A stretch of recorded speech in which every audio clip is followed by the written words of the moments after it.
Hello, I'm Shamini Dias from Claremont Graduate University in Southern California. I'm very sorry not to be there with you in person making this presentation. I've had all sorts of trouble trying to get a visa to go from America to Canada and back again. And when you think it's the 21st century, that's very odd, isn't it? But because it is the 21st century, I can do this. I can share my work with you from a distance. And this is sort of ironic because my presentation is focused on the 21st century. In this presentation, I will share a study that explored the value and role of imagination in the 21st century. I will also briefly expand on how the arts are an optimum way to nurture imagination capacities that can help students thrive in the constantly changing landscapes of their future. Stephen Hawking said the 21st century was going to be the age of complexity. But he was not exactly accurate. Complexity is not new. In 1859, at the height of the British Empire, in the middle of its industrial heart, Charles Dickens opened A Tale of Two Cities with these famous lines. It was the best of times. It was the worst of times. The age of wisdom and foolishness, of belief and incredulity, of darkness and light. We had everything before us. We had nothing before us. These paradoxes capture life's growing complexities which result from modernity's wonders and horrors. Doesn't this sound very much like today? This is the 21st century. So, in essentials, nothing much has changed. The human race is defined by contradictions. We really are more homo paradoxa than sapiens. But there is a difference. It's the intensity. Living in a globally interconnected, technologically mediated world, we encounter far more of the entire planet than ever thought possible before. Contradictions and paradoxes are vividly palpable. Complexity is thrust in our face.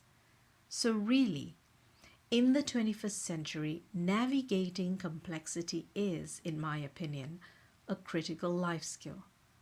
As educators, what then becomes our role? The thing about education is that while we work in the present, we have our sights on the future. We prepare students to enter lives and work that are yet to be. But we cannot know what those lives and work will be. We can only prepare them to be prepared, to give them command of themselves. Well, that's not a new idea either, although we're not doing this very well still. But now it is an urgent idea. Dewey talked about 20 years hence, but now we talk about 5 years, even next year. It's the job, as Robinson says, of education to help kids make sense of the world they're going to live in.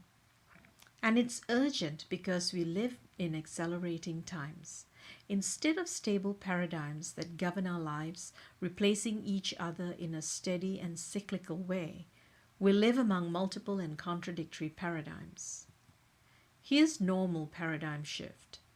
Kuhn described it as a process where stable norms of knowledge hold strong until a period of crisis or revolution. In this time, new perspectives gather sufficient force. All norms are queried and dismantled. This turbulent revolutionary phase pushes the envelope, erases old norms, establishes new ones. And so a new paradigm is established. However, today things are radically different. We seem to be living in a sustained revolution phase. The new normal paradigm is not singular but comprises multiple perspectives and models. We live in permanent fluidity. It's a constant wave after wave of change. Turbulence and dissonance, characteristics of paradigm shift or revolution, have become normal. Let's take a quick tour of 21st century paradoxes in this sustained revolution phase. Life is faster than ever and gathering momentum. How do we live? Amidst rapidly shifting information from multiple points, multiple perspectives, connecting, clashing, mingling, and blending, it's a cacophony of speed and noise. Every second, gigabytes of data are created, taken apart, put together, and exchanged. The world and our lives are one gigantic interconnected web of information and action in dynamic and constant motion. And then it's a global village. Diverse cultures, identities, synergies, and contradictions. We meet multiple stories and ways of being and working, collaborate with people different to ourselves. We value uniqueness and individuality, but must be good team players and cooperate. Diversity leads the way to equity, but also surfaces prejudice and discrimination. How do we navigate these converging, divergent perspectives? The contradictions of human life that have always been with us now clash in unprecedented ways, in clear and disturbing proximity.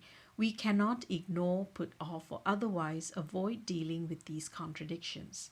We feel the pull and pressure to try and bring an even balance to humanity's existence on this planet.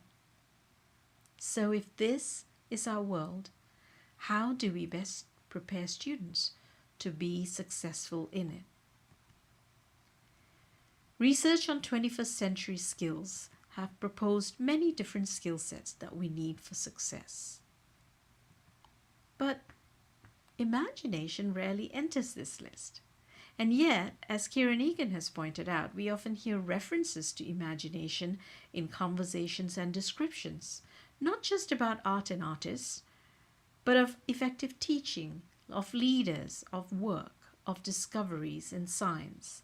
For various historical reasons, imagination has been sadly overlooked as a critical capacity for thriving in complexity. Imagination, however, could be a key capacity for complexity living because, as Emily Dickinson wrote, it realizes potential and thus it helps us work successfully in a changing and challenging world. And challenging it is. Life is fast, fluid, and full of surprises, and change is our only constant. So is this a hostile space we must survive, or could it be a space of opportunities where we can thrive? As educators, how can we help students do the latter, thrive in a complex world? As we have seen, complexity can be summed up in many ways, but primarily as marked by dissonance. But the problem is, we don't like dissonance. We are in fact biologically wired to seek equilibrium and restore stability. And while I don't see eye to eye with Piaget on many things, let's take a look at his idea of biological equilibration. A learner encounters the world. The first impulse is a conservative one. Assimilation. We use existing knowledge structures to interpret what we experience. The status quo of our knowledge base is maintained. This is similar to the conservatism in a normal paradigm. If what is encountered is far afield from what is known, the learner is confronted with something new. There is cognitive dissonance. The impulse now is to alter the existing knowledge base in order to accommodate the new experience, to sense make and restore stability, take away the dissonance. This is a constructive process similar to the revolution phase that leads to a new paradigm. Piaget referred to this as biological equilibration and the point at which growth or development takes place. So, learning and growth is creative or constructive and necessarily involves a passage through turbulence. But what happens when we are constantly and must constantly be in this learning and growth place? Thriving in complex spaces where multiple possibilities and pathways diverge and converge works much in the same way. Remaining with what we've always known in the stable center is not possible, given the rate of change and juxtapositioning of perspectives that we are immersed in today. To thrive, we must act from the unstable edge of knowing and ability. We have to let go the old and familiar. We must connect with new, unfamiliar, and unknown things so that we can access multiple possibilities and perspectives and grow. This is risky on multiple levels, but this is where imagination is a powerful capacity. It is useful to contextualize imagination in complexity science to understand how we can thrive in fluid changing contexts through adaptive emergent processes. Complex adaptive systems. Here are some examples. They're often found in nature: rainforest, water, weather systems. They include living cells like our brain's neuron structures. And they have a very interesting set of qualities, primarily marked by flexibility and agility. Open and responsive to their contexts, they work through multiple responses and dynamic exchanges to sustain and adapt as situations around them change. Therefore, these systems, while transformative and emergent, are constantly changing and yet can remain coherent over time.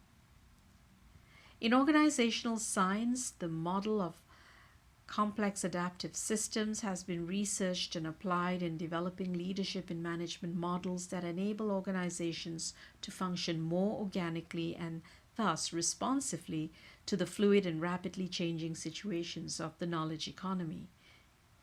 Imagination has not come very much into this conversation either.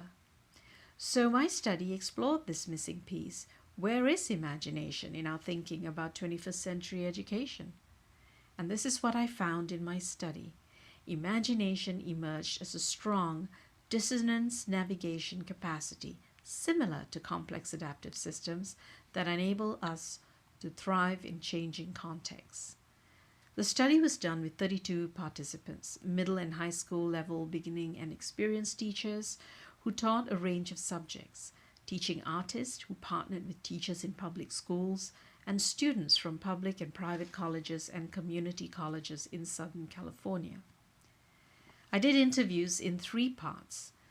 The questions explored perceptions of life in the next 10 years and skills needed to thrive in the kind of world the participants projected, their experiences of effective teachers and teaching, and only after these explorations were they introduced to the word imagination to explore their encounters with and use of imagination in teaching, learning, and life contexts. And this is the model that emerged from the study. There were 4 interrelated themes that defined imagination as a process where cognition and affect work together. And these were flexibility, persistence, openness, and rigor. And as you see, flexibility and openness by themselves are problematic, leading to undirected indecision and unfocused exploration. But because they support dissonance tolerance, one is less likely to retreat to stable, habituated ways of thinking. We are more likely to remain on the creative edge. Persistence and rigor by themselves lead to an unyielding clinging to ideas no longer congruent with a changing context. But combined with flexibility and openness, they enable resilient, directed, and generative exploration of possibilities. And so there is a real similarity here that imagination helps us function like complex adaptive systems, with one critical difference. Complex adaptive systems are not conscious. The system responds as a whole through multiple and dynamically related parts. Individuals, however, choose their responses, when confronted with complexity, multiplicity, alternatives, differences, and hence put into a dissonant space, we must choose to retreat to a habituated space that is familiar, stable, but with narrow possibilities to grow, or to persist through the dissonance, approach new situations to probe, connect, explore, take risks, maybe fail, but also possibly discover, change, and thrive.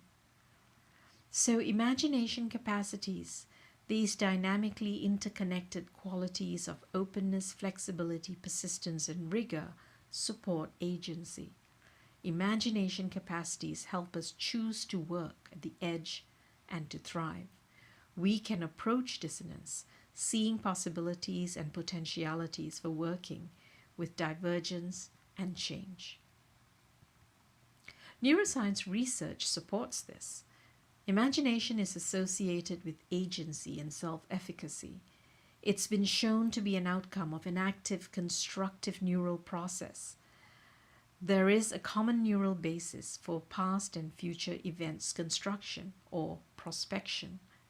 Imagination has also been shown to contribute to the development of malleable self-concepts, what Marcus and Nurius called possible selves, that support a more dynamic view of being and therefore of motivation to learn. And imagination has been shown to have connections to empathy and hence pro-social behavior. Imagination, therefore, is a powerful, creative, adaptive capacity that enables thriving in complex 21st century settings. So, if we're preparing students to thrive in the 21st century, we must nurture imagination. And while not precluding other approaches, in this presentation, I want to propose that the arts, particularly the theatrical arts, are very effective ways to help develop imagination.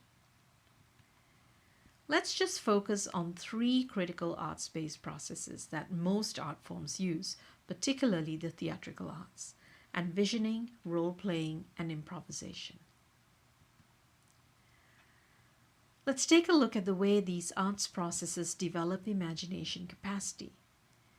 When we engage with creating, designing, and performing, devising narratives, embodying characters, using metaphors and images, we develop this broad range of skills that draw on the interaction of flexibility, openness, persistence, and rigor, and thus develops these imagination capacities. So, immersing students in dramatic or theatrical disciplines prepares them to flourish in complex contexts. Imagination, through immersion in the arts, really could be the best preparation for flourishing in complexity and can support the development of many of the 21st century skills that educators have been concerned about. Imagination could well be a powerful way to reinforce the values, priorities, and requirements of the creative age that Florida encourages us to do. My study indicated that imagination, missing thus far from many conversations of 21st century skills, must be brought into the conversation. While imagination has been instrumental in so much of human development today, it is critical. We cannot afford to overlook it if we are to do right by our students.